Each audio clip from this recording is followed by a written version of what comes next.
This person says, and don't forget, Joe handed him a war that we shouldn't be fighting. What war are we fighting? What war are we fighting? What war did Joe Biden hand to Donald Trump that we are fighting? Last I checked, Joe Biden ended America's longest war, something that the previous presidents couldn't do. Trump, Obama, neither one of them were able to end America's longest war. Joe Biden did. We are out of Afghanistan for the first time in my daughter Magnolia's life. She was born a couple of months before 9/11. She has never known a world where America wasn't at war in the Middle East. Joe Biden ended that. Let me guess, you're talking about Ukraine, aren't you? We're not fighting the Ukrainian war.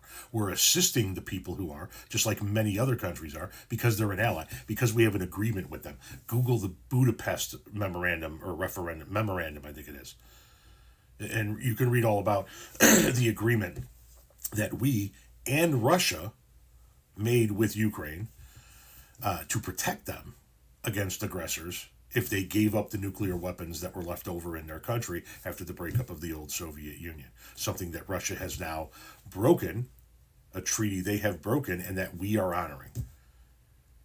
We have defeated over 50% of the Ukrainians have defeated over 50% of the Russian forces without U.S. soldiers being on the ground at all and spending, it's less than 15% of our defense budget.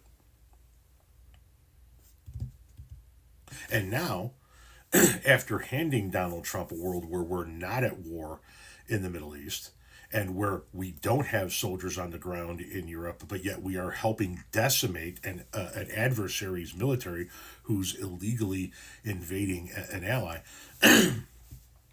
we have the incoming president, Donald Trump, who's now talking about war, who's now talking about invading and occupying Greenland, who's now talking about invading and occupying at least a segment of the nation of Panama, who's talking about potentially, illegally invading and occupying the Gaza Strip.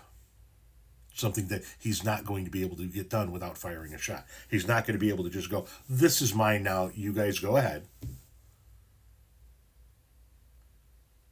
Odd that Joe Biden, the worst president in American history, according to many of you guys, got us out of the longest war in our nation's history and is assisting an ally without putting a single U.S. soldier in harm's way. You guys have a problem with that, but you're supporting the guy who is threatening war on multiple fronts. So much for the no new wars guy, huh?